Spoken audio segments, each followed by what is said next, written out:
إن الحمد لله نحمده ونستعينه ونستغفره ونعوذ بالله من شرور أنفسنا ومن سيئات أعمالنا من يهده الله فلا مضل له ومن يضلل فلا هادي له وأشهد أن لا إله إلا الله وحده لا شريك له وأشهد أن محمدا عبده ورسوله أما بعد فإن خير الحديث كتاب الله وخير الهدي هدي محمد صلى الله عليه وسلم وشر الأمور محدثاتها وكل محدثة بدعة وكل بدعة ضلالة وكل ضلالة في النار. പ്രിയമുള്ള സഹോദരന്മാരെ സഹോദരിമാരെ, അസ്സലാമു അലൈക്കും വറഹ്മത്തുള്ളാഹി വബറകാതുഹു. ജീവിതത്തിൻ്റെ എല്ലാ മേഖലകളിലും അള്ളാഹുവിനെ സൂക്ഷിച്ച് ജീവിക്കുവാൻ പ്രത്യേകം ഉണർത്തുന്നു. മുത്തഖീങ്ങളായി ജീവിക്കുവാനും മരണപ്പെടുവാനും അള്ളാഹു നമുക്കെല്ലാവർക്കും തൗഫീഖ് ചെയ്യുമാറാകട്ടെ. അൽ ഉസൂലു സലാസയുടെ 7ാമത്തെ ക്ലാസ്സാണ് ഇന്ന്. പല വിശ്വാസപരമായ വിഷയങ്ങൾ ആണ് നാം ഈ കൊച്ചു ഗ്രന്ഥത്തിലൂടെ പഠിക്കുന്നത്. വിശ്വാസകാര്യങ്ങളിൽ ഏറ്റവും പ്രധാനപ്പെട്ട വിഷയങ്ങൾ മഅരിഫത്തുൽ അബ്ദി അലൈക്കുമുസ്സലാം വറഹ്മത്തുള്ളാഹി മഅരിഫത്തുൽ അബ്ദി റബ്ബഹു വ ദീനഹു വ നബിയഹു മുഹമ്മദൻ സല്ലല്ലാഹു അലൈഹി വസല്ലം. റബ്ബിനെ കുറിച്ച് അറിയുക, ദീനിനെ കുറിച്ച് അറിയുക, അതേപോലെ തന്നെ നബിയെ കുറിച്ച് അറിയുക. ഇതാണ് അൽ ഉസൂലു അസ്സലാസ. കഴിഞ്ഞ ക്ലാസ്സിൽ പല വിഷയങ്ങളും നാം പഠിച്ചു. അപ്പോൾ അത് ഓർമ്മപ്പെടുത്തുക എന്ന നിലക്ക് ചില കാര്യങ്ങൾ ചോദിക്കുകയാണ്. ഇബാദത്തിൻ്റെ വ്യത്യസ്ത ഇനങ്ങളാണ് കഴിഞ്ഞ ക്ലാസ് മുതൽ നാം പഠിക്കാൻ തുടങ്ങിയത്, അല്ലേ? പല ഇനങ്ങളും നാം പഠിച്ചു. അപ്പോൾ അതിലേറ്റവും പ്രധാനപ്പെട്ടത് ഷെയ്ഖ് വേണ്ടി പറഞ്ഞ എന്താണ്? അദ്ദുആ ആണ്. പിന്നെ അൽ ഖൗഫ്, ഭയം, വർ-റഗ്ബ വർ-റഹ്ബ വൽ ഖുശൂ' വൽ ഖശിയ, ഇങ്ങനെ നേർച്ച മുതലായ ധാരാളം ഇബാദത്തുകൾ, ആരാധന കർമ്മങ്ങൾ ഷെയ്ഖ് പഠിപ്പിക്കുന്നുണ്ട്. ഇവിടെ ചോദിക്കുന്നത് ഇബാദത്തിന് ഏറ്റവും നല്ല നിർവചനം നൽകിയ പണ്ഡിതൻ എന്താണ്? ആ നിർവചനം അർത്ഥം പറഞ്ഞാലും മതി. ഷെയ്ഖുൽ ഇസ്ലാം ഇബ്നു തൈമിയ്യയാണ് ഇബാദത്തിന് ഏറ്റവും വിശാലമായ അർത്ഥം നൽകിയത്. എന്താണ് അതിൻ്റെ ആകത്തുക? ഇസ്മുൻ ജാമിഉൻ ലികുല്ലി മാ യുഹിബ്ബുഹു അല്ലാഹു വയർദാഹു മിൻ അഖ്വാലി വൽ അഅ്മാലി ളാഹിറതി വൽ ബാത്തിന. അതായത് ആന്തരികമായ ബാഹ്യമായ അള്ളാഹുവിന് ഇഷ്ടപ്പെടുന്ന തൃപ്തിപ്പെടുന്ന ഏതൊരു പ്രവൃത്തിയും സംസാരവും, അതാണ് ഇബാദത്ത്. ഇബാദത്തിന് വിശാലമായ അർത്ഥമാണ് ഷെയ്ഖുൽ ഇസ്ലാം ഇബ്നു തൈമിയ്യ റഹ്മഹുല്ലാഹ് അൽ ഉബൂദിയ്യ എന്ന റിസാലയുടെ തുടക്കത്തിൽ രേഖപ്പെടുത്തിയ നിർവചനമാണ്. മനസ്സിലായല്ലോ? ഇതാണ് ഇബാദത്തിൻ്റെ വിശാലമായ അർത്ഥം. അതുകൊണ്ട് തന്നെ ഇബാദത്തിന് ഏറ്റവും വിശാലമായ അർത്ഥം നൽകിയത് യഥാർത്ഥത്തിൽ സലഫി പണ്ഡിതന്മാരാണെന്ന് നാം മനസ്സിലാക്കുവാൻ വേണ്ടിയാണ് ഇത് പറഞ്ഞത്. രണ്ടാമത്തെ ചോദ്യം, ഇബാദത്തിനെ 2 ഇനമാക്കി തിരിച്ചു. അഥവാ ദുആഇന് 2 ഇനങ്ങളുണ്ടെന്ന് പണ്ഡിതന്മാർ പഠിപ്പിക്കുന്നു. ഒന്ന് ദുആഉൽ മസ്അല, 2 ദുആഉൽ ഇബാദ. എന്താണ് ദുആഉൽ മസ്അല എന്ന് വെച്ചാൽ? ദുആഉൽ മസ്അലയുടെ അർത്ഥം എന്താണ്? നാവ് കൊണ്ട് പറയാം.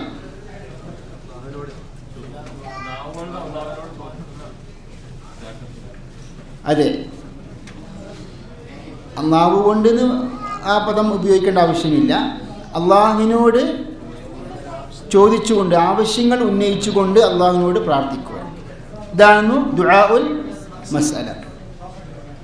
അതായത് ഇവിടെ നാവ് എന്ന വാക്ക് ആവശ്യമില്ല പറയേണ്ട കാരണം, സംസാരശേഷിയില്ലാത്ത ഒരു മനുഷ്യൻ, അയാളുടെ ഹൃദയം പ്രവർത്തിക്കുന്നുണ്ട്, അയാളുടെ മനസ്സിലെന്തുണ്ട്?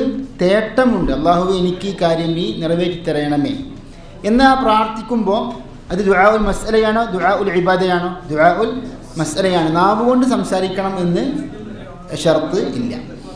രണ്ടാമത്തെ ഇനം എന്താണ്? ദുആ ഉൽ ഇബാദ. എന്താ അർത്ഥം? അവിടെ തേട്ടം എന്ന അർത്ഥമല്ല. അള്ളാഹുവിന് ഏതൊരു കർമ്മവും സമർപ്പിച്ചുകൊണ്ട്, ആരാധനാ കർമ്മങ്ങൾ സമർപ്പിച്ചുകൊണ്ട് ഉള്ള ഒരു ദുആ, അതാണ് ദുആ ഉൽ ഇബാദ. അതായത് ആരാധിച്ചു, ആരാധന എന്നൊക്കെയാണ് ഇതിൻ്റെ അർത്ഥം. പലപ്പോഴും അസ്സലാമു വറഹ്മത്തുള്ളാഹി യദ്ഊന തദ്ഊന എന്നൊക്കെ ഖുർആനിൽ കാണാൻ സാധിക്കും. അവിടെ എല്ലാ സ്ഥലങ്ങളിലും പ്രാർത്ഥിക്കുന്നു, നിങ്ങൾ പ്രാർത്ഥിക്കുന്നു, അവർ പ്രാർത്ഥിക്കുന്നു എന്നല്ല, മറിച്ച് എന്താണ്? ആരാധിക്കുന്നു എന്ന അർത്ഥവും ഉണ്ട്. ഒരു ആയത്ത് ഉദ്ധരിച്ചുകൊണ്ട് നമുക്ക് വിഷയം ക്ലിയർ ആക്കാം. ഖുർആനിൽ പറഞ്ഞല്ലോ, വഇദാ സഅലക ഇബാദി അന്നി ഫഇന്നി ഖരീബുൻ. എൻ്റെ ദാസന്മാർ എന്നെക്കുറിച്ച് താങ്കളോട് ചോദിക്കുകയാണെങ്കിൽ പറയണം, ഞാൻ സമീപത്തുണ്ട്, അടുത്തുണ്ട്. ഉജീബു ദഅവത ദാഇ ഇദാ ദഅാൻ. പ്രാർത്ഥിക്കുന്നവൻ്റെ പ്രാർത്ഥന, ദുആ ചൊല്ലുന്നവൻ്റെ, പറയുന്നവൻ്റെ ആ ദുആ ഞാൻ സ്വീകരിക്കും. ഇവിടെ ഉജീബു ദഅവത ദാഇ എന്ന് പറയുമ്പോൾ ദുആഇന് രണ്ട് അർത്ഥങ്ങളും കൊടുക്കാമെന്നാണ് പണ്ഡിതന്മാർ പഠിപ്പിക്കുന്നത്. മനസ്സിലായില്ലേ? ഒന്നെന്താണ്? പ്രാർത്ഥിക്കുന്ന മനുഷ്യൻ്റെ, എന്നോട് തേടുന്ന മനുഷ്യൻ്റെ തേട്ടം, ആ പ്രാർത്ഥന ഞാൻ സ്വീകരിക്കുന്നു. ഉജീബു, ഞാൻ സ്വീകരിക്കും. ഇനി ആരാധന എന്ന അർത്ഥം കൊടുത്താലോ? എന്താ അതിൻ്റെ വ്യാഖ്യാനം? എനിക്ക് ആരാധന സമർപ്പിക്കുന്ന, അനുഷ്ഠിക്കുന്ന വ്യക്തിയുടെ ആരാധനയ്ക്ക് ഞാൻ പ്രതിഫലം നൽകുന്നു. ഇത് രണ്ടും സഹീഹാണെന്ന് പണ്ഡിതന്മാർ പഠിപ്പിക്കുന്നു. മനസ്സിലായല്ലോ? ചില സ്ഥലങ്ങളിൽ ആരാധിച്ചു, ആരാധന എന്ന അർത്ഥം മാത്രമേ ശരിയാവൂ. വഅഅ്തസിലുക്കും വമാ തദ്ഊന മിൻ ദൂനില്ലാഹ്. ഇബ്രാഹിം നബി അലൈഹി സ്വലാം പറഞ്ഞ എന്താണ്? ഞാൻ നിങ്ങളെ ബഹിഷ്കരിക്കുന്നു, നിങ്ങളിൽ നിന്ന് പിന്മാറിക്കളയുന്നു, പിന്തിരിഞ്ഞു കളയുന്നു, നിങ്ങൾ ആരാധിക്കുന്ന വസ്തുക്കളെയും, അതായത് വിഗ്രഹങ്ങളെയും എന്ന് പറയുമ്പോൾ അവിടെ പ്രാർത്ഥിക്കുന്ന എന്നല്ല. കാരണം ശേഷം ഖുർആൻ എന്താണ്? അവിടെ ആരാധിക്കുന്നു എന്ന അർത്ഥം തന്നെ, പദം തന്നെ കൊണ്ടുവരുന്നുണ്ട്. ഇനി വേറൊരു ഉദാഹരണം, മക്ക മുശ്രിക്കീങ്ങളുടെ പ്രവണത എന്തായിരുന്നു? അവർ ആപൽഘട്ടങ്ങളിൽ, ഇപ്പോൾ കപ്പലിൽ കയറി അവർക്ക് പ്രയാസമുണ്ടാകുമ്പോൾ അവർ അള്ളാഹുവിനെ മാത്രം വിളിച്ചു പ്രാർത്ഥിക്കും, അല്ലേ? ഫഇദാ റകിബു ഫിൽ ഫുൽകി ദഅവുല്ലാഹ മുഖ്ലിസീന ലഹുദ്ദീൻ. അവർ കപ്പലിൽ കയറിയാൽ അവർ ദഅവുല്ലാഹ,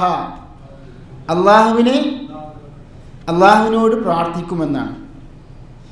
ഇവിടെ ദഅവുല്ലാഹ, അള്ളാഹുവിനോട് പ്രാർത്ഥിക്കുന്നു എന്ന വാക്കിന് എന്ത് കൊടുക്കാൻ പറ്റില്ല? ആരാധിച്ചു എന്ന് കൊടുക്കാൻ പറ്റില്ല. പ്രാർത്ഥന ആരാധന തന്നെയാണ്, പക്ഷെ ഇവിടെ ദുആഇൻ്റെ അർത്ഥം എന്താണ്? അവർ അള്ളാഹുവിനോട് തേടി എന്ന അർത്ഥമാണ്, പ്രാർത്ഥിച്ചു എന്ന അർത്ഥമാണ്.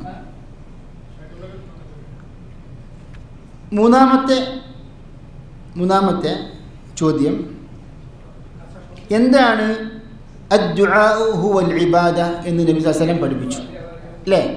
എന്താ അതിൻ്റെ അർത്ഥം? അദ്ദുആഉ ഹുവൽ ഇബാദ, ഇതിൻ്റെ അർത്ഥം എന്താണ്? പ്രാർത്ഥനയാകുന്നു ആരാധന. ഇതിൻ്റെ എന്താ ഉദ്ദേശം?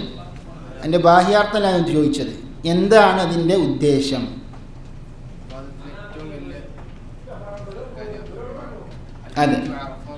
അതെ ഇവിടെ നാജി മൗലവി പറഞ്ഞു വെച്ചാൽ അദ്ദുആഉ ഹുവൽ ഇബാദ ഏതുപോലെയാണ് അൽ ഹജ്ജു അറഫ. അതായത് ഹജ്ജ് എന്ന് വെച്ചാൽ അറഫയാണ് എന്ന് നബി വസല്ലം പഠിപ്പിച്ചു. എന്താ കാരണം? ഹജ്ജിൻ്റെ മുഖ്യ കർമ്മം എന്താണ്? അറഫ ദിനമാണ്. അതേപോലെ തന്നെ ആരാധനാ കർമ്മങ്ങൾ ധാരാളമുണ്ട്. അവയിൽ ഏറ്റവും മുഖ്യമായ കർമ്മം എന്താണ്? പ്രാർത്ഥനയാണ്. അതിനൊരു രഹസ്യം കൂടി കഴിഞ്ഞ ക്ലാസ്സിൽ പഠിച്ചു. നമ്മൾ കുറേ കാര്യങ്ങൾ പഠിക്കുന്നുണ്ട്. അപ്പോൾ നമ്മളത് ശരിക്ക് ഓർമ്മപ്പെടുത്തുന്ന വെച്ചാൽ നമ്മൾ ഇങ്ങനെ വായിച്ചു പോവുക എന്നല്ലല്ലോ, മറിച്ച് നമുക്ക് നമ്മുടെ ദീനീപരമായ വിഷയങ്ങൾ പഠിക്കണം, അത് ജീവിതത്തിൽ പകർത്താൻ സാധിക്കണം. എന്താണ് അതിൻ്റെ ഉദ്ദേശം? പ്രാർത്ഥനയാണ് ആരാധനാ കർമ്മങ്ങളിൽ മുഖ്യം എന്ന് പറയുമ്പോൾ അതിൻ്റെ ഉദ്ദേശം എന്താണ്? ഒരു മനുഷ്യൻ ഏതൊരു ആരാധനാ കർമ്മം അനുഷ്ഠിച്ചാലും എന്ത് ഉൾക്കൊള്ളുന്നുണ്ട്? പ്രാർത്ഥന ഉൾക്കൊള്ളുന്നുണ്ട്. ഒരു മനുഷ്യൻ നമസ്കരിച്ചു അല്ലേ, അള്ളാഹുവിന് നമസ്കാരം എന്ന കർമ്മം സമർപ്പിച്ചു. എന്നിട്ട് എന്താണ് അവൻ്റെ ഉള്ളിലുള്ളത്? അള്ളാഹുവേ, ഈ നമസ്കാരം നീ എന്നിൽ നിന്ന് സ്വീകരിക്കണം.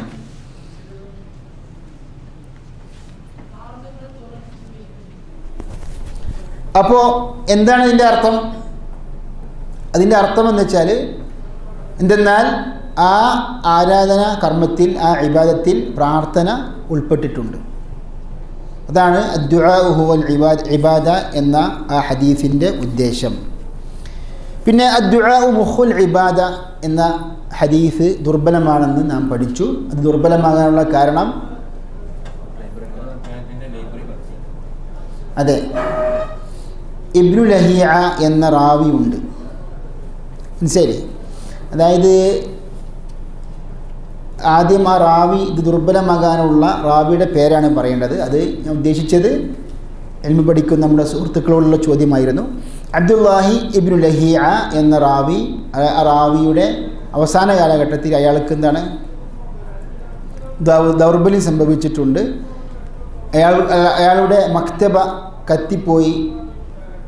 അങ്ങനെ അയാൾക്കുള്ള ഗ്രന്ഥങ്ങൾ ഇതൊക്കെ നഷ്ടപ്പെട്ടു. അങ്ങനെ ഓർമ്മക്കുറവും ഉണ്ടായി. അപ്പോൾ പണ്ഡിതനായതുകൊണ്ട് മാത്രം ഹദീസ് നിദാനശാസ്ത്രം സൂക്ഷ്മമായൊരു വിഷയമാണ്. ഹദീസ് സ്വീകരിക്കപ്പെടണമെങ്കിൽ ഒരാളുടെ കൈവശം ഗ്രന്ഥം മാത്രം ഉണ്ടായാൽ പോരാ. ഗ്രന്ഥം ശരിയായ ഗ്രന്ഥമായിരിക്കണം, രേഖയായിരിക്കണം. അതേപോലെ അയാൾ മനഃപ്പാഠമാക്കുന്ന വിഷയത്തിലും ഉഷാറായിരിക്കണം. എങ്കിൽ മാത്രമേ ഹദീസ് സ്വീകരിക്കപ്പെടൂ. ആരാധനാ കർമ്മങ്ങളിൽ ഇബാദത്തിൽപ്പെട്ടതാണ് അൽ ഖൗഫ്. എന്താ അർത്ഥം? അള്ളാഹുവിനെ ഭയക്കുക എന്നത്.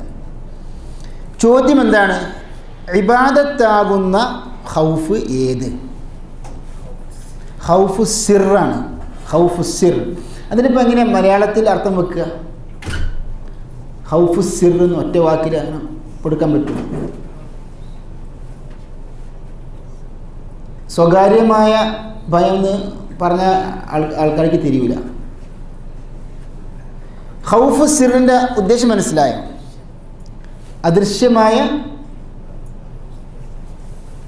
അദൃശ്യമായ ഖൗഫ് എന്നല്ലേ? അതിൻ്റെ ഉദ്ദേശം എന്താണ്? കാര്യകാരണങ്ങൾക്ക് അതീതമായി ഒരു സൃഷ്ടിയെ ഭയക്കുക. അങ്ങനെ ഭയക്കാൻ ആരെ മാത്രം പാടുള്ളൂ? അള്ളാഹുവിനെ മാത്രം അങ്ങനെ ഭയക്കാൻ പാടുള്ളൂ. അതായത് അള്ളാഹുവിന് മാത്രം കഴിവുള്ള, ഒന്നും കൂടി പറഞ്ഞാൽ അള്ളാഹുവിന് മാത്രം കഴിവുള്ള വിഷയങ്ങളിൽ മറ്റുള്ള സൃഷ്ടികളെ ഭയക്കുക. ഏതുപോലെ? ഇപ്പോൾ ഒരു മുരീദ് ചിന്തിക്കുകയാണ്, എൻ്റെ മരണപ്പെട്ട ഷെയ്ഖായ ആ വലിയായ ആ ഗുരുവര്യൻ അയാൾക്ക് ഇഷ്ടമില്ലാത്ത അനിഷ്ടമുള്ള വിഷയങ്ങൾ ഞാൻ ചെയ്തു കഴിഞ്ഞാൽ എന്നോട് കോപിക്കും, അങ്ങനെ എനിക്ക് ആപത്തുകൾ വരും എന്ന് ആ നിലക്ക് ആ മരിച്ചുപോയ ആ വലിയനെ അല്ലെങ്കിൽ ആ ഷെയ്ഖിനെ ഭയക്കുക. എന്താണ് ഇത്? ഖൗഫു സിറാണ്. ഇത് ശിർക്കുൻ അക്ബറാണ്. ഇതാണ് ഇബാദത്തായ ഖൗഫ്. അതേപോലെ ഹറാമായ ഖൗഫുണ്ട്. എന്താണ്? അതായത് നമുക്ക് നിർബന്ധമാക്കപ്പെട്ട കാര്യങ്ങൾ ചെയ്യാനും വിരോധിക്കപ്പെട്ട കാര്യങ്ങളിൽ നിന്ന് പിന്തിരിയാനും നമ്മെ തടസ്സപ്പെടുത്തുന്ന ഭയം എന്താണോ അതാകുന്നു ഹറാമായ ഖൗഫ്. മനസ്സിലായില്ലേ? നിർബന്ധമായ കാര്യങ്ങൾ നമുക്ക് ചെയ്യാൻ നമ്മൾ വ്യക്തികളെ, ചില ആൾക്കാരെ ഭയക്കുക. എന്താണത്? ഖൗഫുൻ മുഹറം, ഹറാമായ ഖൗഫാണത്. അതേപോലെ തന്നെ ഖൗഫുൻ മുബാഹുണ്ട്. അതായത് ഖൗഫുൻ തബീഇ, ഒരു മനുഷ്യൻ്റെ പ്രകൃതത്തിൽ എന്തുണ്ട്? ഭയമുണ്ട്. ഭയമില്ലാത്ത ഒരാൾ മനുഷ്യനല്ല. ഇപ്പോൾ പാമ്പിനെ കണ്ടാൽ ഭയക്കുക, വിഷജന്തുക്കളെ കണ്ടാൽ ഭയക്കുക, ഇത് ഖൗഫുൻ തബീഇയാണ്. അത് സ്വാഭാവികമാണ് എന്നാണ് പണ്ഡിതന്മാർ പഠിപ്പിക്കുന്നത്.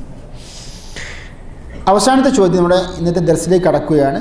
എന്താണ് ഖൗഫും? ഖൗഫ് ഇബാദത്താണല്ലോ, അതേപോലെ അർ റഹ്ബ എന്നതും ഇബാദത്താണ്. എന്താണ് അൽ ഖൗഫു വർ റഹ്ബ? രണ്ടും ഭയം എന്ന അർത്ഥം കൊടുക്കാം നമുക്ക്, രണ്ടിനും ഭയം എന്ന അർത്ഥം കൊടുക്കാം. എന്താണ് ഖൗഫും റഹ്ബത്തും തമ്മിലുള്ള വ്യത്യാസം?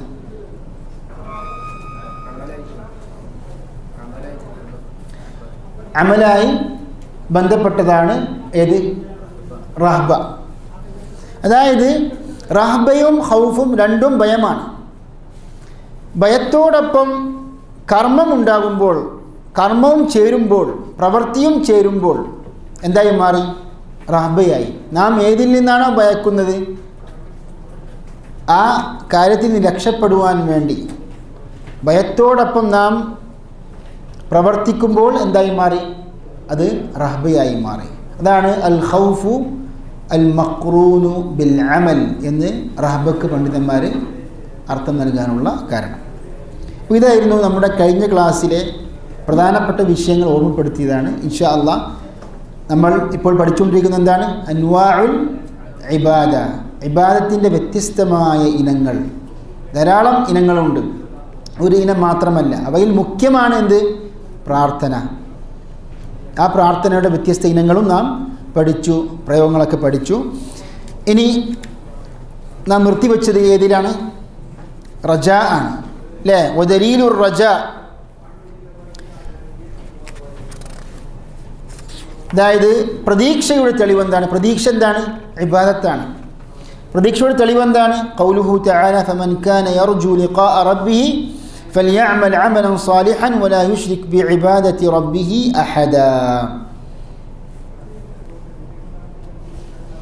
എന്താണ് പ്രതീക്ഷയുടെ അർത്ഥം? അത്തമഉ ബിൽ ഹുസൂലി അലാ ഷൈഇൻ മർജൂ. ഒരു കാര്യം നേടിയെടുക്കുവാൻ നാം ആഗ്രഹിക്കുക, അതാവുന്നു എന്ത്? പ്രതീക്ഷയുടെ അർത്ഥം. പ്രതീക്ഷ എപ്പോഴാണ് ഇബാദത്താവുന്നത്? അഥവാ അത് മറ്റുള്ളവർക്ക് സമർപ്പിച്ചു കഴിഞ്ഞാൽ, മറ്റുള്ളവരിൽ നിന്ന് പ്രതീക്ഷിച്ചു കഴിഞ്ഞാൽ ഷിർക്കായി മാറുന്ന പ്രതീക്ഷ റജാ എന്താണ്? അതാണ് നാം ഇവിടെ തൗഹീദുമായി ബന്ധപ്പെടുത്തിക്കൊണ്ട് പഠിക്കാൻ ആഗ്രഹിക്കുന്നത്. പണ്ഡിതന്മാർ പറയുന്നു, അൻ യത്മഅ ഫീ ഷൈഇൻ ലാ യംലികുഹു ഇല്ലല്ലാഹു ജല്ല വഅല. അള്ളാഹുവിന് മാത്രം കഴിവുള്ള കാര്യങ്ങളിൽ മറ്റുള്ള സൃഷ്ടികളിൽ പ്രതീക്ഷ വെക്കുക. അള്ളാഹുവിന് മാത്രമേ കഴിയൂ. ഉദാഹരണം, അൻ യത്മഅ ഫീ ശിഫാഇഹി മിൻ മറദ്. അതായത് സൃഷ്ടികളിൽ എൻ്റെ രോഗം ശമിക്കുവാൻ വേണ്ടി ഞാൻ സൃഷ്ടികളിൽ പ്രതീക്ഷ വെക്കുക. അതേപോലെ തന്നെ സൃഷ്ടികളിൽ നിന്ന്, അത് പ്രവാചകന്മാരാകട്ടെ ഔലിയാക്കളാകട്ടെ, സ്വർഗത്തിൽ പ്രവേശിക്കുവാൻ വേണ്ടി ഞാൻ പ്രതീക്ഷിക്കും അവരിൽ നിന്ന്, അല്ലെങ്കിൽ നരകത്തിൽ നിന്ന് മോചിതരാകുവാൻ വേണ്ടി, രക്ഷപ്പെടുവാൻ വേണ്ടി സൃഷ്ടികളിൽ പ്രതീക്ഷ വെച്ച് കഴിഞ്ഞാൽ എന്തായി മാറി? അത് ഷിർക്കാണ്, ഷിർക്കായ പ്രതീക്ഷയാണ്. അത് അള്ളാഹുവിന് മാത്രം സമർപ്പിക്കേണ്ട പ്രതീക്ഷയാണത്. അർത്ഥം മനസ്സിലായില്ലേ? എന്നാൽ സ്വാഭാവികമായ പ്രതീക്ഷയുണ്ട്, റജാഉൻ തബീഇയുണ്ട്. എന്താണത്? അതായത് ഒരു മനുഷ്യന് കഴിവുള്ള കാര്യങ്ങളിൽ നാം പ്രതീക്ഷ വെക്കുക. ഇപ്പോൾ നമ്മൾ പലപ്പോഴും ഇപ്പോൾ ഇംഗ്ലീഷിലാണെങ്കിൽ പ്ലീസ് എന്ന് പ്രയോഗിച്ചുകൊണ്ട് നമ്മൾ ഒരു കാര്യം അപേക്ഷിക്കാറുണ്ട്. അറബിയിൽ പറയാറുണ്ട് അർജു അല്ലെങ്കിൽ നെർജു, ഞങ്ങൾ പ്രതീക്ഷിക്കുന്നു നിങ്ങളിൽ നിന്ന്. അപ്പോൾ എന്താണ്? പരസ്പരം സഹകരണവും സഹായിക്കാനും വേണ്ടി അവർക്ക് ഓരോ മനുഷ്യനും അവനവന് അള്ളാഹു നൽകിയ കഴിവിൻ്റെ അടിസ്ഥാനത്തിൽ കാര്യകാരണങ്ങളുടെ അതീതമായി അല്ല നമ്മൾ പ്രതീക്ഷ വെച്ച് കഴിഞ്ഞാൽ എന്തായി മാറി? അത് ഷിർക്കായ പ്രതീക്ഷയല്ല. ഇങ്ങനെ രണ്ടൊരു നിലക്ക് ഒരു വിഭജനം പണ്ഡിതന്മാർ പഠിപ്പിക്കുന്നുണ്ട്.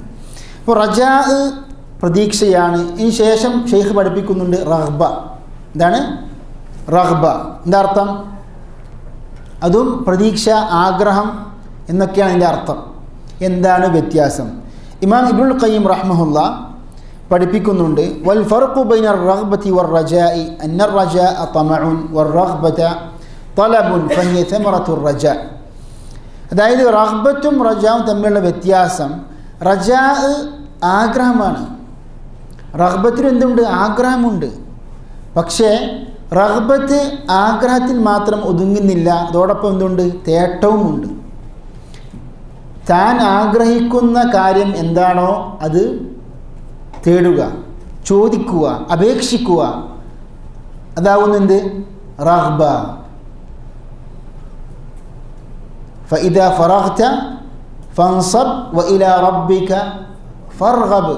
അത് റഗ്ബത്ത്, താങ്കൾ അള്ളാഹുവിനോട് മാത്രം റഗ്ബത്ത് സമർപ്പിക്കുക എന്ന് പറയുമ്പോൾ റഗ്ബത്തും റജാവും ഏകദേശം ഒരേ അർത്ഥമാണെങ്കിലും സൂക്ഷ്മമായ വ്യത്യാസമുണ്ട്. രണ്ടും ആഗ്രഹം പ്രകടിപ്പിക്കലാണ്. പക്ഷെ എന്താണ് വ്യത്യാസം? ആഗ്രഹത്തോടൊപ്പം എന്തുണ്ട്? തേട്ടമുണ്ട്. സൽക്കർമ്മങ്ങൾ പ്രവർത്തിച്ചുകൊണ്ട് നാം അള്ളാഹുവിനോട് തേടുക. ഉദാഹരണം പറയുകയാണെങ്കിൽ, ഒരാൾ സ്വർഗം ആഗ്രഹിച്ചു, പ്രതീക്ഷിച്ചു, എന്താണ് അതിന് പറയുക? റജാ. എന്നാൽ സ്വർഗം പ്രതീക്ഷിക്കുന്നതോടൊപ്പം തന്നെ, ആഗ്രഹിക്കുന്നതോടൊപ്പം തന്നെ അയാൾ സൽക്കർമ്മം പ്രവർത്തിച്ചുകൊണ്ട് തേടി. എന്താണ്? അതാണ് റഗ്ബ. മനസ്സിലായില്ലേ? അപ്പോൾ അത്രയും സൂക്ഷ്മമായ വിഷയങ്ങളാണ്. നമ്മൾ ശരിക്കും ഇങ്ങനെ ബാഹ്യമായി വായിച്ചു പോവുകയാണെങ്കിൽ എന്താണ് ധാരണ? റഗ്ബ, റജാ ഒരേ അർത്ഥം, ഖൗഫ്, റഹബ ഒരേ അർത്ഥം. ഇവയൊക്കെ ശരിക്കും എന്താ? ഇതൊക്കെ ഖുർആനിക പദങ്ങളാണ്, പ്രയോഗങ്ങളാണ്. ഇന്നഹും കാനൂ യുസാരിഊന ഫിൽ ഖൈറാത്തി വയദ്ഊനനാ റഗബൻ വറഹബ. അതായത് നന്മകളിൽ പ്രവാചകന്മാർ മത്സരിക്കുകയായിരുന്നു, മുൻപന്തിയിലായിരുന്നു അവർ. വയദ്ഊനന, അവർ നമ്മോട് പ്രാർത്ഥിക്കും.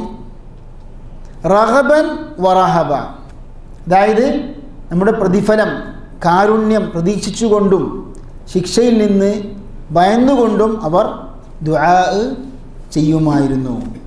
അപ്പോൾ ഇത്രയും സൂക്ഷ്മമായ വ്യത്യാസങ്ങളാണ് പണ്ഡിതന്മാർ പഠിപ്പിക്കുന്നത്.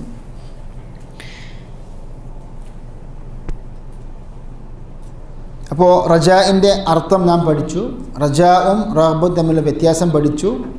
അതേപോലെ റജാഇൻ്റെ ഇനങ്ങളും പഠിച്ചു. ഇബാദത്തായ റജാവും സ്വാഭാവികമായ പ്രതീക്ഷയും ഉണ്ട്. ഇബാദത്തായ എന്ന് പറയുമ്പം അത് അള്ളാഹു ഇല്ലാത്തവർക്ക് സമർപ്പിച്ച എന്തായി മാറി? ഷിർക്കായി മാറി. ഉദാഹരണമായി, നമ്മൾ അള്ളാഹുവിന് മാത്രം കഴിവുള്ള കാര്യങ്ങൾ സൃഷ്ടികളിൽ പ്രതീക്ഷ വെക്കുക, എന്താണത്? ഷിർക്കാണത്. ഇമാം ഇബ്നുൽ ഖയ്യിം റഹ്മഹുല്ലാ റജാഇനെ നല്ല റജാവും ചീത്ത റജാവും എന്നതിൻ്റെ അടിസ്ഥാനത്തിൽ 3 ഇനങ്ങളാക്കി തിരിക്കുന്നുണ്ട്. അറബിയിൽ പറയും റജാഉൻ മഹ്മൂദ്, റജാഉൻ മദ്മൂം. അതായത് മോശപ്പെട്ട റജാവും പ്രതീക്ഷയുമുണ്ട്, നല്ല പ്രതീക്ഷയുമുണ്ട്. നല്ല പ്രതീക്ഷ എന്താണ്? 2 ഇനങ്ങളാകുന്നു. ഒന്ന്, ഒരു മനുഷ്യൻ റജാഉ റജുലിൻ അമില ബിതാഅത്തില്ലാഹി, അതായത് അള്ളാഹുവിന് സൽക്കർമ്മങ്ങൾ പ്രവർത്തിച്ചുകൊണ്ട് അള്ളാഹുവിൽ പ്രതീക്ഷ വെക്കുക. അങ്ങനെ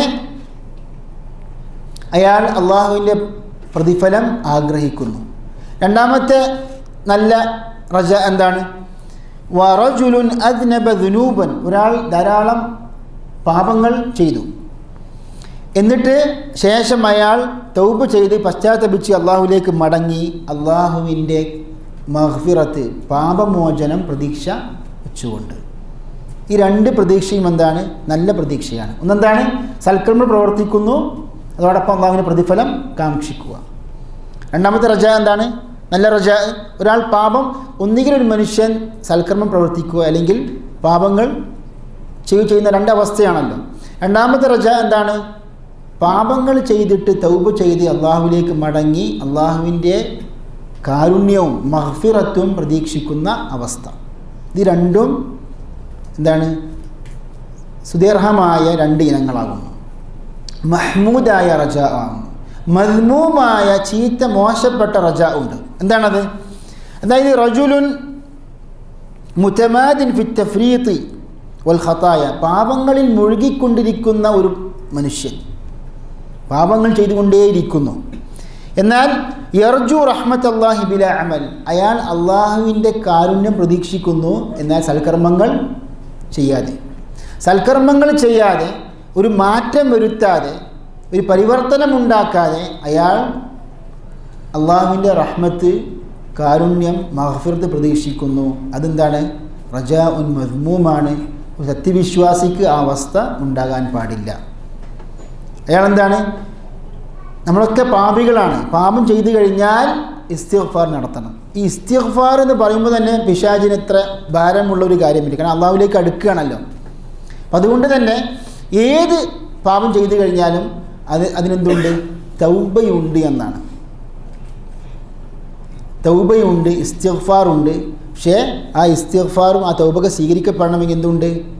അത് ഖാലിസായ ഇഖ്ലാസോടെ ചെയ്യപ്പെടുന്ന തൗബയായിരിക്കണം. പല ക്ലാസ്സുകളിലും തൗബൻ്റെ വ്യത്യസ്ത ശുറൂത്തുകളൊക്കെ ഞാൻ പഠിച്ചതാണ്. നിബന്ധനകളുണ്ട് തൗബ അല്ലാഹു സുബ്ഹാനഹു വ തആല സ്വീകരിക്കപ്പെടണമെങ്കിൽ. അതിലൊന്നാണ് ഇനി തിരിച്ച് പാപത്തിലേക്ക് ഞാൻ മടങ്ങില്ല എന്ന് ഞാൻ ഉറച്ച തീരുമാനം എടുക്കുക. ഒരാൾ അസ്തഗ്ഫിറുല്ലാ പറഞ്ഞു, അവസരം കിട്ടിയാൽ ഇനിയും ആ പാപം ചെയ്യും എന്ന ഉദ്ദേശം വെച്ചാണെങ്കിലോ അത് തൗബയാണോ? അത് തൗബയല്ല.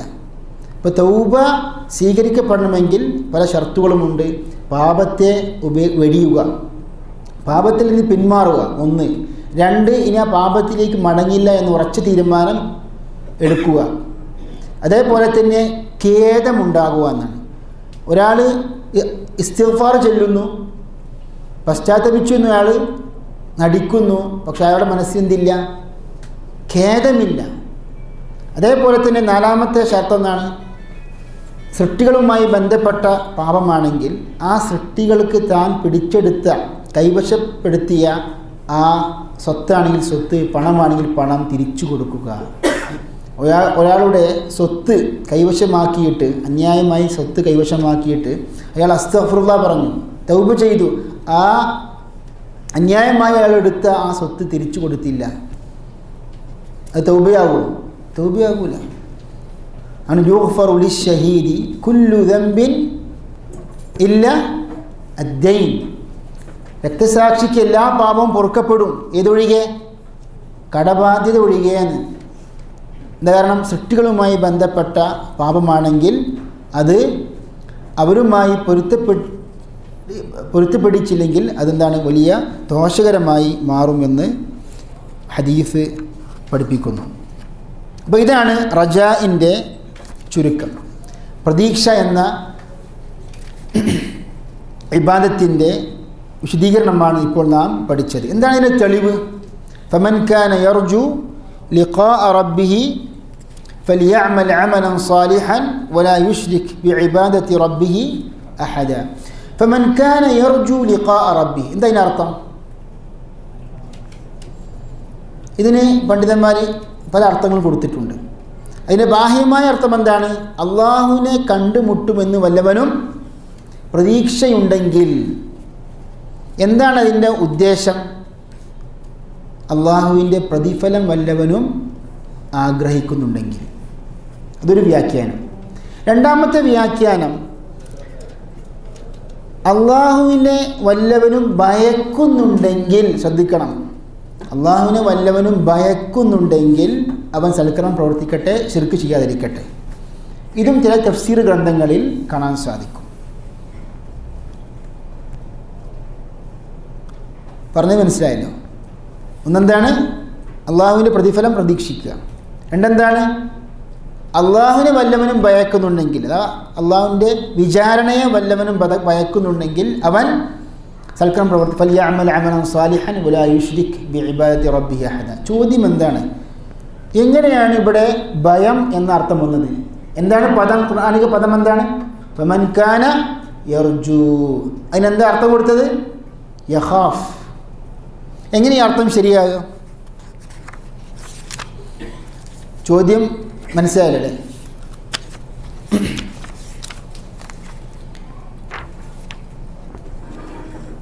അതായത് പണ്ഡിതന്മാർ ഒരു കാര്യം പഠിപ്പിക്കുന്നു, ഇത് പ്രത്യേകം തുല്ലാബുൽ ഇൽമി ശ്രദ്ധിക്കേണ്ട ഒരു വിഷയമാണ്. അതായത് ഇത് ഇങ്ങനെയുള്ള അർത്ഥം വായിക്കുമ്പോൾ നാം ശ്രദ്ധിക്കണം. അതായത് തഫ്സീർ എന്ന് പറയുന്നത് ഒരു വിശാലമായ ഒരു മേഖലയാണ്. അറബി ഭാഷയും വിശാലമായ ഒരു ഭാഷയാണ്. റജാഇൻ്റെ ഒരു അർത്ഥമാണ് എന്ത്? ഭയം എന്ന്. എന്താണ് അതിൻ്റെ ഉദ്ദേശം?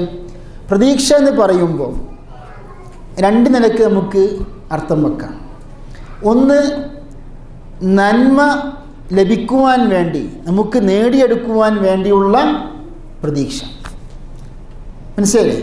രണ്ടാമത്തെ പ്രതീക്ഷ എന്താണ്? തിന്മ നമുക്ക് വരാതിരിക്കാൻ, തിന്മയിൽ നാം ചാടാതിരിക്കുവാനുള്ള പ്രതീക്ഷ. അതാണ് എന്ത്? ഭയം. അള്ളാഹുവിൻ്റെ വിചാരണയെ ഭയക്കുക എന്ന് പറയുമ്പോൾ അള്ളാഹുവിൻ്റെ ശിക്ഷയിൽ നിന്ന് രക്ഷപ്പെടാനുള്ള ഒരു പ്രതീക്ഷയുണ്ട്. അപ്പോൾ റജാ എന്ന് പറയുമ്പോൾ അതിലെന്തൊക്കെ ഉൾപ്പെട്ടു?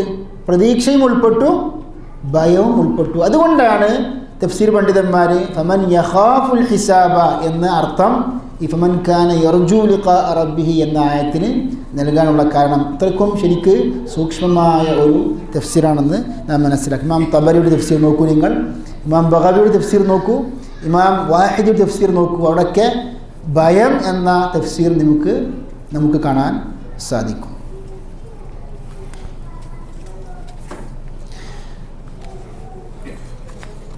പ്രതീക്ഷയ്ക്ക് ശേഷം എന്താണ് ഷെയ്ഖ് എണ്ണിപ്പറഞ്ഞ ആരാധന? എന്താണ്?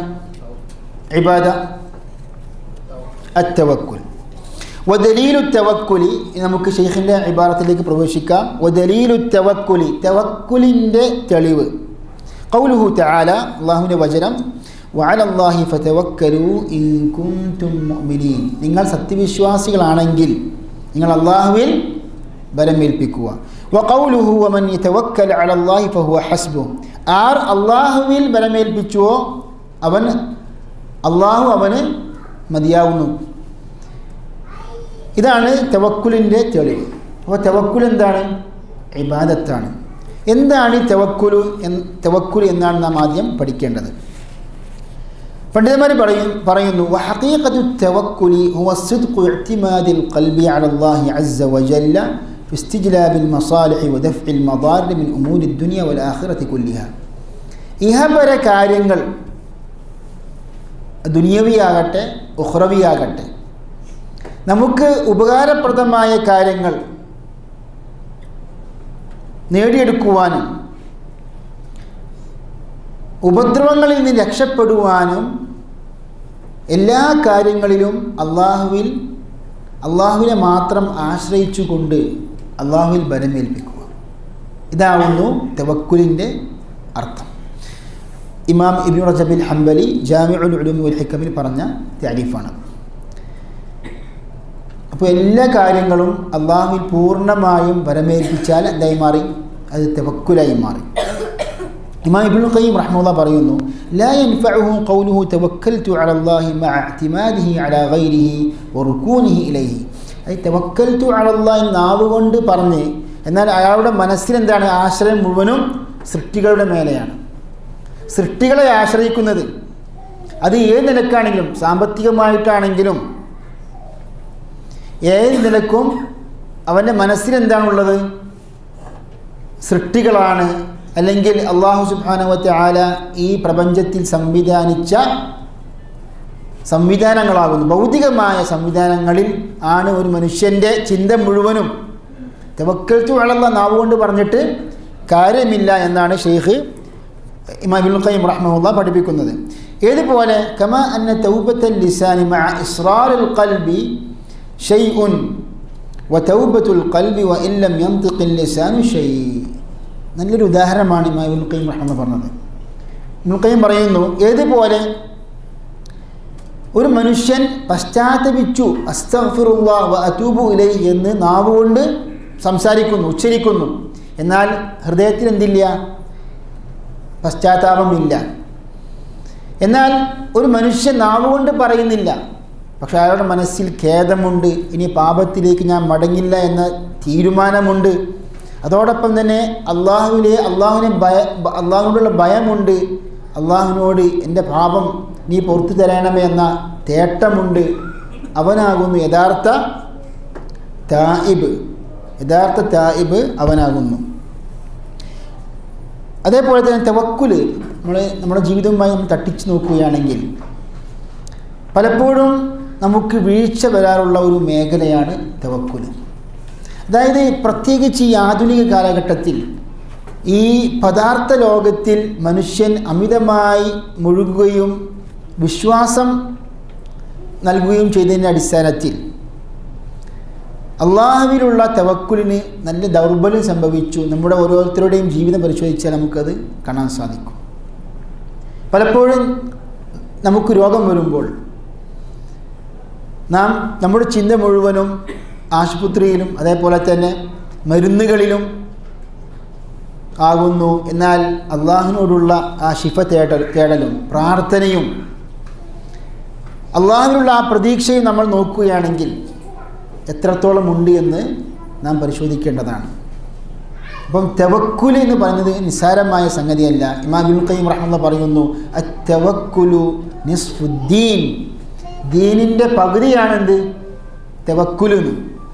അതേപോലെ തന്നെ ഒരു മുസീബത്ത് സംഭവിക്കുമ്പോൾ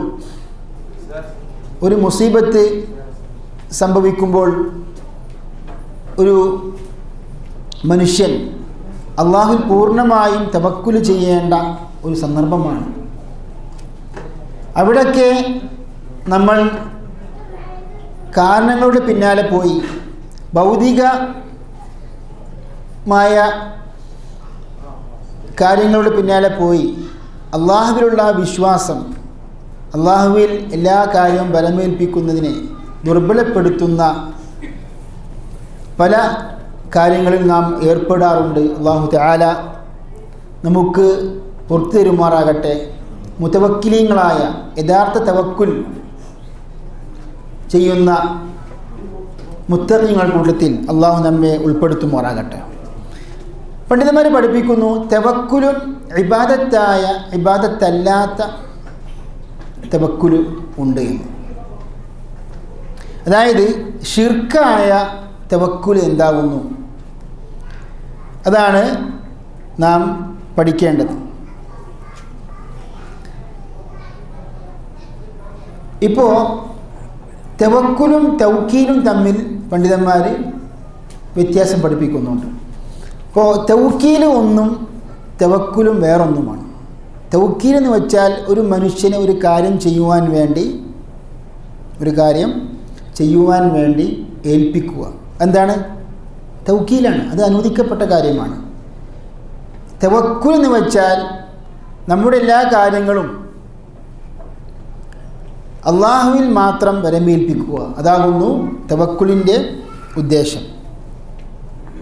ഇപ്പോൾ ഒരു മുസീബത്ത് സംഭവിക്കുമ്പോൾ ഒരു മനുഷ്യൻ ഉണ്ടാകേണ്ട ഒരു സന്ദർഭമാണ് തവക്കുൽ. ഖുൽ ലൻ യുസീബന ഇല്ലാ മാ കതബല്ലാഹു ലനാ. അള്ളാഹു രേഖപ്പെടുത്തിയ എന്താണോ അത് മാത്രമേ നമ്മെ ബാധിക്കുകയുള്ളൂ എന്ന ഉറച്ച വിശ്വാസം. ഖുൽ ലൻ യുസീബന, നമുക്കൊന്നും ബാധിക്കില്ല, ഇല്ലാ മാ കതബല്ലാഹു ലനാ, അള്ളാഹു രേഖപ്പെടുത്തിയ എന്താണോ അത് മാത്രമേ ബാധിക്കൂ. ആ ഉറച്ച വിശ്വാസമുണ്ടെങ്കിൽ ഏത് പ്രയാസഘട്ടങ്ങളിലും ഒരു മനുഷ്യൻ്റെ മനസ്സിന് ഉറപ്പ് അള്ളാഹു സുബ്ഹാനഹു വ തആല നൽകും. ഹുവ മൗലാന, അവനാകുന്നു നമ്മുടെ രക്ഷിതാവ്. വഅലല്ലാഹി ഫൽയതവക്കലിൽ മുഅ്മിനൂൻ, വിശ്വാസികൾ അള്ളാഹുവിൽ ബലമേൽപ്പിക്കട്ടെ, തവക്കുൽ ചെയ്യട്ടെ.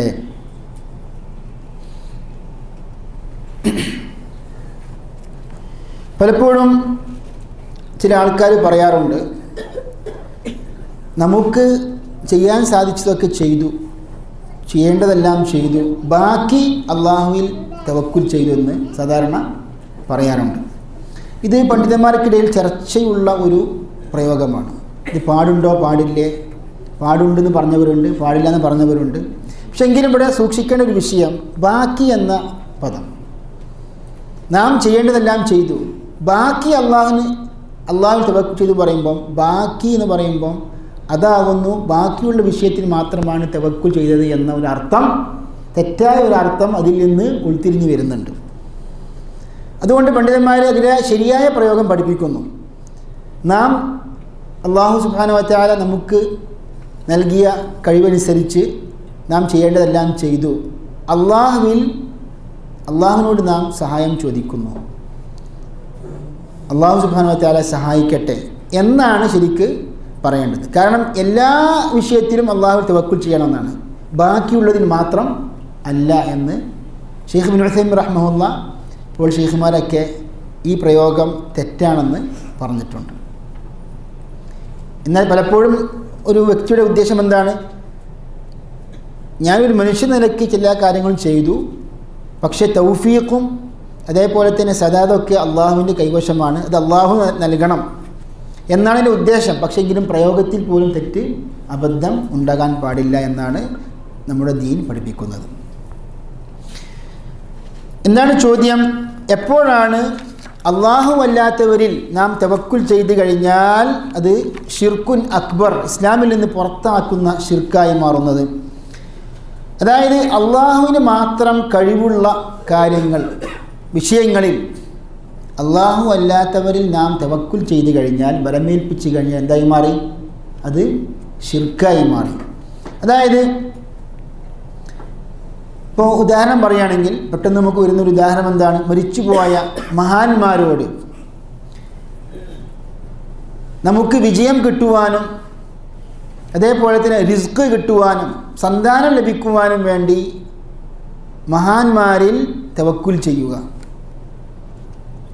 അതായത്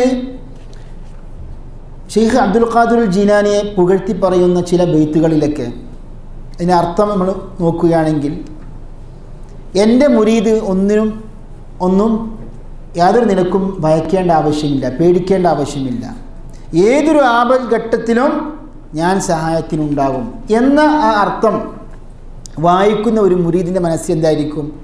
എന്ത് ആപത്ത് ഉണ്ടെങ്കിലും മുഹീദ്ദീൻ ഷെയ്ഖ് രക്ഷിക്കാനുണ്ടാകും. മുഹീദ്ദീൻ ഷെയ്ഖിനെല്ലാം അർപ്പിക്കുന്ന, ബലമേൽപ്പിക്കുന്ന ഒരു അവസ്ഥയാണ് അവിടെ. ഒരു ശിർക്കൻ വിശ്വാസമാണ് പ്രചരിപ്പിക്കുന്നത്. ഇപ്പോൾ പലപ്പോഴും മാലകളിലും അതേപോലെ തന്നെ ബൈത്തുകളിലൊക്കെ ഏടുകളിലും ഇതുപോലെയുള്ള ശിർക്കൻ വരികളൊക്കെ ഉൾക്കൊള്ളിച്ചിട്ടുണ്ട്. പാവങ്ങളായ ജനങ്ങൾക്ക് അത് വായിക്കാൻ മാത്രമേ അറിയൂ, അതിനർത്ഥം പലപ്പോഴും അറിയണമെന്നില്ല.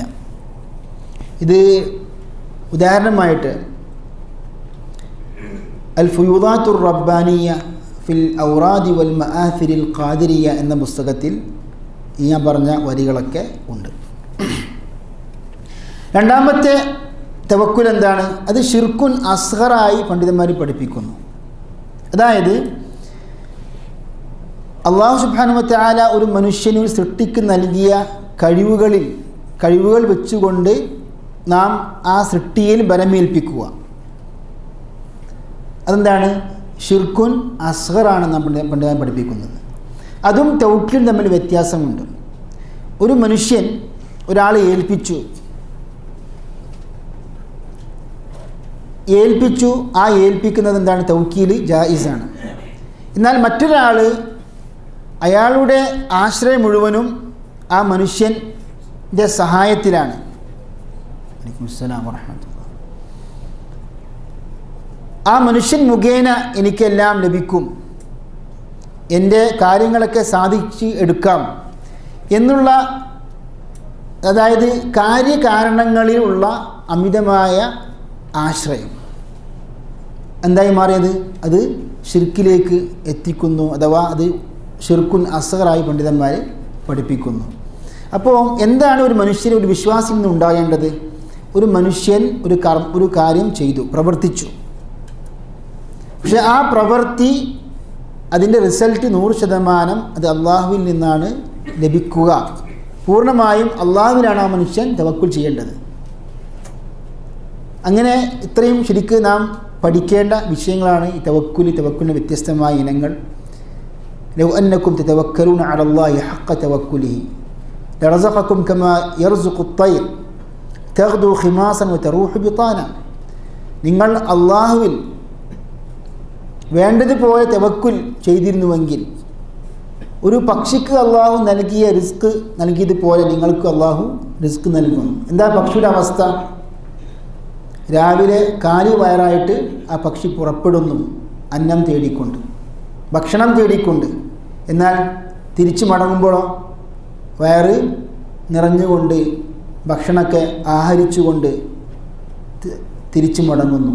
അപ്പോൾ ശരിക്ക് ഒരു പക്ഷി സംബന്ധിച്ചിടത്തോളം ആ പക്ഷിക്ക് എന്തില്ല? സ്ഥിര വരുമാനമില്ല, ജോലിയില്ല. എങ്കിലും അല്ലാഹു തആല ഓരോ സൃഷ്ടിക്കും റിസ്ക് രേഖപ്പെടുത്തിയിട്ടുണ്ട്. ആ റിസ്ക് പൂർണ്ണമായും നൽകപ്പെടാതെ ആ സൃഷ്ടി ഒരിക്കലും മരണപ്പെടുകയില്ല. പിന്നെ പ്രധാനപ്പെട്ട ഒരു കാര്യം നമ്മൾ അവസാനിപ്പിക്കുന്നതിന് മുമ്പ് നാം മനസ്സിലാക്കേണ്ട ഒരു കാര്യമാണ്, തവക്കുലും പ്രവൃത്തിയും തമ്മിൽ എന്തില്ല? അലൈക്കും അസ്സലാം വറഹ്മത്തുള്ളാഹി, വൈരുദ്ധ്യമില്ല. അതായത് ഒന്നുകൂടി ക്ലിയറാക്കി പറഞ്ഞാൽ പണ്ഡിതന്മാർ പറയുന്നു, അത്തവക്കുലു ലാ യുനാഫി അൽ അഖ്ദ ബിൽ അസ്ബാബ്. ഒരു കാര്യം സാധിക്കണമെങ്കിൽ അതിന് ചില കാരണങ്ങളുണ്ട് അല്ലേ? ആ കാരണങ്ങളെ തേടി പിടിക്കുന്നത്, അതിൻ്റെ അടിസ്ഥാനത്തിൽ നാം പ്രവർത്തിക്കുന്നത് ഒരിക്കലും തവക്കുലിന് വിരുദ്ധമല്ല. ഇപ്പോൾ നമുക്ക് അല്ലാഹു സുബ്ഹാനഹു വ തആല റിസ്ക് നൽകുന്നു. ആ റിസ്ക് നമുക്ക് കിട്ടണമെങ്കിൽ എന്ത് വേണം? പണിയെടുക്കണം. പക്ഷേ നമ്മുടെ റിസ്ക് മുഴുവനും ഈ ജോലിയുടെ അല്ലെങ്കിൽ മുതലാളിയുടെ മേലെയാണ് എന്നൊരു വിശ്വാസത്തിലേക്ക് വരുമ്പോഴാണ് അത് തവക്കുലിനെ ബാധിക്കുന്നത്. സൃഷ്ടികളെ അമിതമായി ആശ്രയിക്കരുത് എന്നാണ് ഇസ്ലാമിക പ്രമാണം പഠിപ്പിക്കുന്നത്. ഒരിക്കൽ ഒരു സഹാബി ചോദിച്ചു, യാ റസൂലല്ലാഹി അഅഖിലുഹാ വ അതവക്കൽ. റസൂലെ സല്ലല്ലാഹു അലൈഹി വസല്ലം, എൻ്റെ ഒട്ടകത്തെ ഞാൻ ഇട്ടുകൊണ്ട് ഞാൻ തവക്കുൽ ചെയ്യണോ, അല്ലെങ്കിൽ വെറുതെ അഴിച്ചുവിട്ട് ഞാൻ തവക്കുൽ ചെയ്യണോ എന്ന് ചോദിച്ചു. അപ്പോൾ എന്താണ് അത് പറഞ്ഞത്? ഇഅഖിൽഹാ വ തവക്കൽ. ഇമാം തിർമിദി റിപ്പോർട്ട് ചെയ്ത ഷെയ്ഖ് അൽബാനി ഹസനാക്കിയ ഹദീസാണ്. താങ്കൾ കെട്ടിടുകയും വേണം, തവക്കുൽ ചെയ്യുകയും വേണം. അപ്പോൾ എന്താണ്? പണിയെടുക്കണം, പ്രവർത്തിക്കണം, അതോടൊപ്പം എന്താണ്? തവക്കുൽ ചെയ്യുകയും വേണം എന്നാണ് ഹദീസ് പഠിപ്പിക്കുന്നത്. അപ്പോൾ ഇതാണ് ഇതിൻ്റെ തവക്കുലിൻ്റെ ചുരുക്കത്തിലുള്ള അർത്ഥം. ഏറ്റവും പ്രധാനപ്പെട്ട വിഷയം എന്താണ്? എപ്പോഴാണ് തവക്കുൽ അലാ ഗൈരില്ലാഹി, അല്ലാഹു അല്ലാത്തവരിൽ തവക്കുൽ ചെയ്യുന്നത് എപ്പോഴാണ് ശിർക്കായി മാറുന്നത്? കാര്യകാരണങ്ങൾക്ക് അതീതമായ രീതിയിൽ സൃഷ്ടികളിൽ തവക്കുൽ ചെയ്യുക. അപ്പോൾ എന്തായി മാറി? അത് ഷിർക്കുൻ അക്ബറായി മാറി. എന്താണ് തവക്കുൽ? വരമേൽപ്പിക്കുന്നത്, അള്ളാഹു വരമേൽപ്പിക്കുന്നത് ഇബാദത്താണ്. അതിന് തെളിവെന്താണ്? വഅലല്ലാഹി ഫതവക്കലു ഇൻ കുൻതും മുഅ്മിനീൻ. അതിനുശേഷം ഷെയ്ഖ് പറയുന്നത് വദലീലുർ റഗ്ബത്തി, തവക്കുൽ കഴിഞ്ഞിട്ട് വദലീലുർ റഗ്ബത്തി വറഹബത്തി വൽ ഖുശൂ'. റഗ്ബത്ത്, റഹബത്ത്, ഖുശൂ', ഈ മൂന്നും എന്താണ്? ഇബാദത്താണ്. എന്താണ് റഗ്ബത്തിൻ്റെ അർത്ഥം? ആഗ്രഹം, പ്രതീക്ഷ. റഹബ പറഞ്ഞാലോ ഭയം, ഖുശൂ' എന്ന് പറഞ്ഞാലോ കീഴ്വണക്കം, സൂക്ഷിക്കണം. റഗ്ബ ആഗ്രഹം, പ്രതീക്ഷ എന്ന് പറയുമ്പോൾ റജാവും റഗ്ബയും തമ്മിലുള്ള വ്യത്യാസം നാം പഠിച്ചു. എന്താണ് ആ വ്യത്യാസം? അത് ചുരുക്കി പറയാം. രണ്ടും പ്രതീക്ഷ എന്ന അർത്ഥം വെക്കാം ബാഹ്യമായിട്ട്, പക്ഷെ ഒരു സൂക്ഷ്മമായ വ്യത്യാസമുണ്ട്. എന്താണ്? അതെ, റഗ്ബയിൽ എന്തുണ്ട്?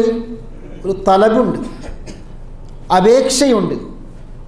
പ്രതീക്ഷയോടൊപ്പം അപേക്ഷയുണ്ടാകുമ്പോൾ എന്തായി മാറി? റഗ്ബയായി മാറി. പ്രതീക്ഷ മാത്രമാണെങ്കിലോ റജ. രണ്ടാമത്തെ ചോദ്യം വറഹബ എന്ന് ഷെയ്ഖ് പറഞ്ഞു. എന്താർത്ഥം? ഭയം. ഖൗഫും റഹബയും തമ്മിലുള്ള വ്യത്യാസം എന്താണ്? തേട്ടമെന്നല്ല. ഖൗഫുൻ ഭയം, റഹബയും ഭയമാണ്. പക്ഷേ ഭയത്തോടൊപ്പം അമലുമുണ്ടെങ്കിൽ എന്തായി മാറി? അത് റഹബയായി മാറി. നാം ഭയക്കുന്ന കാര്യത്തിൽ നിന്ന് രക്ഷപ്പെടുവാനുള്ള മാർഗം പ്രകാരം നാം പ്രവർത്തിച്ചു കഴിഞ്ഞാൽ എന്തായി മാറി? അത് കേവലം ഭയം മാത്രമല്ല, ഖൗഫ് മാത്രമല്ല, എന്താണ്? റഹബയാണ്. ഖൗഫുൻ മഖ്റൂനുൻ ബിഅമൽ എന്നാണ് പണ്ഡിതന്മാർ നൽകിയ നിർവചനം. വൽ ഖുശൂ', കീഴ്വണക്കം, വിധേയത്വം. ഖുശൂ' പ്രകാരം നമസ്കരിക്കണമെന്നാണ് ഖുർആൻ നിർദ്ദേശിക്കുന്നത്. അല്ലദീന ഹും ഫീ സ്വലാത്തിഹിം ഖാശിഊൻ. അപ്പോൾ എന്താണ് ഈ ഖുശൂഇൻ്റെ അർത്ഥം? കീഴ്വണക്കെന്ന് പറയുമ്പോൾ ഖുദൂഇനും അങ്ങനെ അർത്ഥം കൊടുക്കാറുണ്ട്. പക്ഷെ പണ്ഡിതന്മാർ പറയുന്നു ഖുശൂഅ് എന്ന ഈ കീഴ്വണക്കം അത് ശരിക്ക് മനസ്സിലും നമ്മുടെ ശബ്ദത്തിലും കണ്ണിലൊക്കെ അത് പ്രകടമാകുന്നു. എന്നാൽ അവയവങ്ങളിൽ നമ്മുടെ ശരീരത്തിൽ നമ്മൾ കീഴ്വണക്കം നടത്തുകയാണെങ്കിൽ എന്തായി മാറിയത് അത് ഖുദൂഅ് ആണ്. അതാണ് ഖുശൂഉം ഖുദൂഉം തമ്മിലുള്ള സൂക്ഷ്മമായ വ്യത്യാസം. അതായത് ഖുർആനിൽ അല്ലാഹു പറയുന്നുണ്ട്, അലം യഅനി ലില്ലദീന ആമനു അൻ തഖ്ശഅ ഖുലൂബുഹും ലിദിക്രില്ലാഹ്. അതായത് വിശ്വാസികൾക്ക് സമയമായില്ലേ, അല്ലാഹു ചോദിക്കുകയാണ്, അവരുടെ ഹൃദയങ്ങൾക്ക് ഖുശൂഅ് ഉണ്ടാകുവാൻ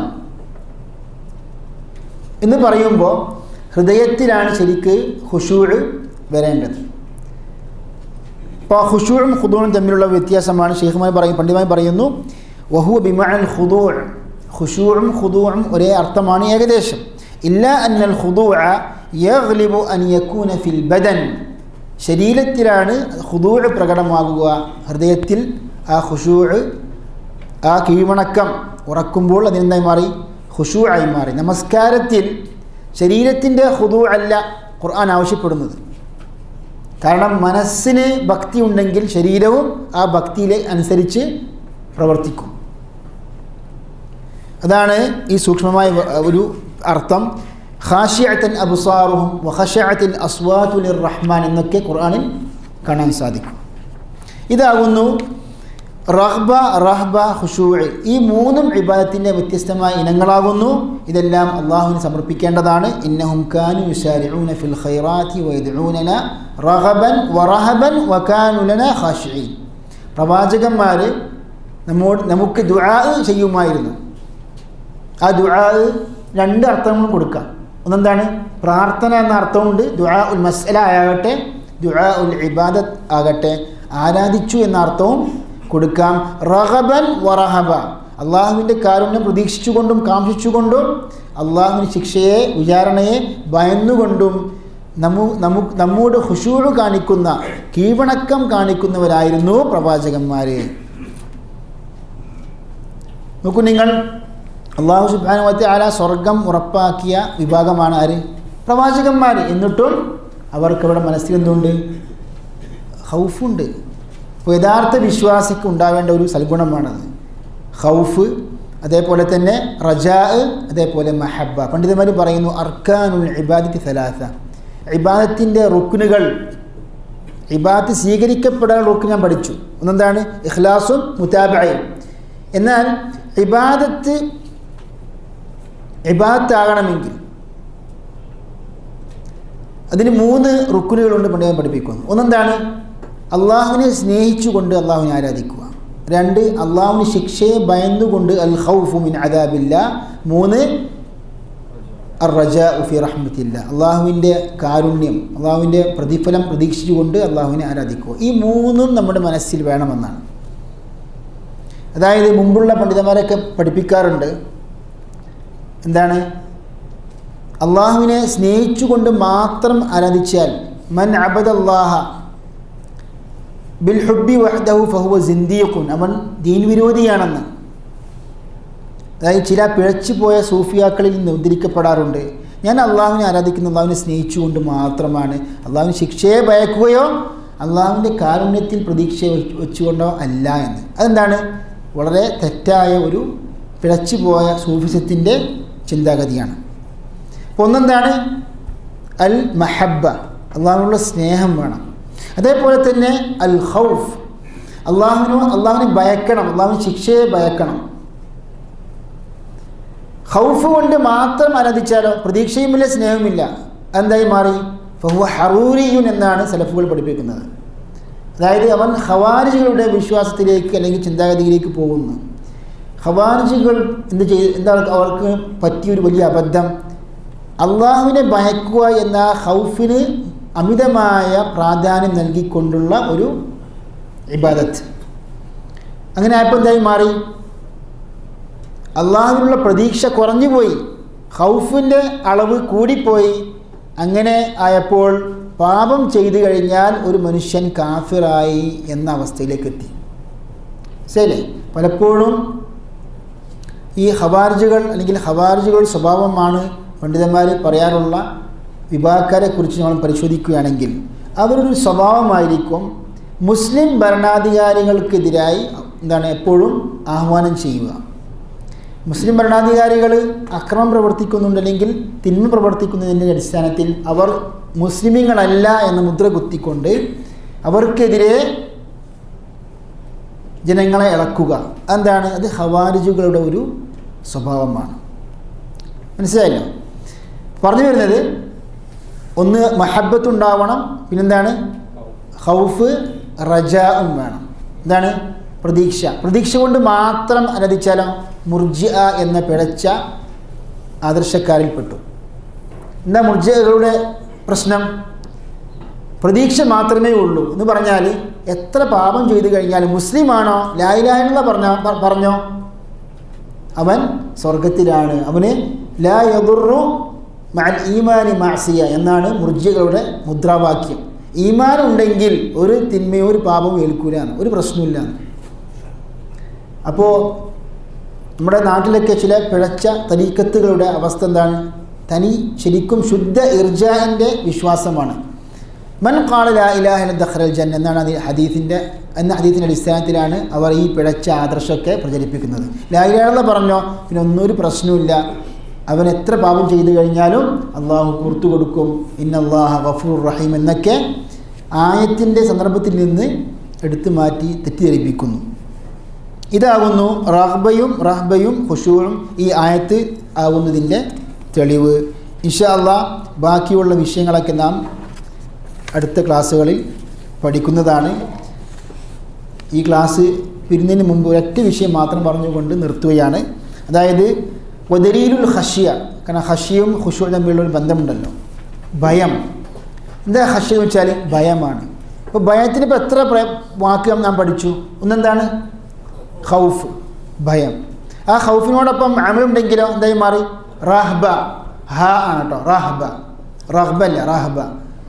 ശരി, മൂന്നാമത്തെ വാക്കാണ് നാം പഠിക്കുന്നത് അൽ ഖശ്യ. അതും ഭയം എന്നാണ്, അള്ളാഹുവിനെ ഭയക്കുക എന്നാണ്. പക്ഷെ എന്താണ് ഖൗഫും ഖശ്യയും തമ്മിലുള്ള വ്യത്യാസം? അതായത് ഖുർആനിൽ അള്ളാഹു പറയുന്നു, ഇന്നമാ യഖ്ശല്ലാഹ മിൻ ഇബാദിഹിൽ ഉലമാ. അള്ളാഹുവിൻ്റെ ദാസന്മാരിൽ, അടിമകളിൽ അള്ളാഹുവിനെ ഭയക്കുന്നവർ പണ്ഡിതന്മാരാകുന്നു എന്ന് പറയുമ്പോൾ എന്താണ് അതിൻ്റെ അർത്ഥം? അതായത് ഭയത്തോടൊപ്പം തന്നെ അള്ളാഹുവിനെ കുറിച്ചുള്ള ജ്ഞാനം, അറിവ്, അള്ളാഹുവിൻ്റെ മാഹാത്മ്യത്തെക്കുറിച്ചുള്ള ബോധം ആ ഭയത്തോടൊപ്പം ഉണ്ടാകുമ്പോൾ എന്തായി മാറി? ഖശ്യയാണ്. അതായത് അൽ ഖശ്യത്തു ഖൗഫുൻ മഖ്റൂനുൻ ബിമഅരിഫത്തില്ലാഹി സുബ്ഹാനഹു വതആല. അള്ളാഹുവിനെ കുറിച്ചുള്ള ശരിയായ ബോധം, അറിവ് ഉള്ളതോടൊപ്പം തന്നെ അള്ളാഹുവിനെ ഭയക്കുക, അതാകുന്നു ഖശ്യ. അതുകൊണ്ടാണ് ഇന്നമാ യഖ്ശല്ലാഹ മിൻ ഇബാദിൽ ഉലമാ, പണ്ഡിതന്മാരുമായി ബന്ധപ്പെടുത്തിക്കൊണ്ടാണ് ഖുർആൻ ഖശ്യ ആയത്തിൽ പ്രയോഗിച്ചത്. ഇതും ഖശ്യയും അള്ളാഹുവിന് സമർപ്പിക്കേണ്ട ഇബാദത്താണ്. ഫലാ തഖ്ശൗഹും വഖ്ശൗനി, അവരെ ഭയക്കരുത്, നിങ്ങൾ എന്നെ മാത്രം ഭയക്കുക എന്ന് ഖുർആനിൽ നമുക്ക് കാണാൻ സാധിക്കും. അല്ലാഹു തആല അവൻ്റെ ദീന് മുറുകെ പിടിക്കുവാനും ആഴത്തിൽ പഠിക്കുവാനും തൗഫീഖ് ചെയ്യുമാറാകട്ടെ. നമ്മുടെ എല്ലാ പാപങ്ങളും അല്ലാഹു നമുക്ക് പുറത്തുതരുമാറാകട്ടെ. നമ്മിൽപ്പെട്ട രോഗികളായ ആൾക്കാർക്ക് അല്ലാഹു തആല ശിഫ നൽകുമാറാകട്ടെ. കടബാധിതരുടെ കടം അല്ലാഹു നിറവേറാൻ വേണ്ടി സഹായിക്കുമാറാകട്ടെ. റബ്ബന ظلمنا أنفسنا وإن لم تغفر لنا وترحمنا لنكن من الخاسرين. ربنا آتنا في الدنيا حسنة وفي الآخرة حسنة وقنا عذاب النار. وصل اللهم وسلم على نبينا ورسولنا محمد وعلى آله وصحبه أجمعين. السلام عليكم ورحمة الله وبركاته.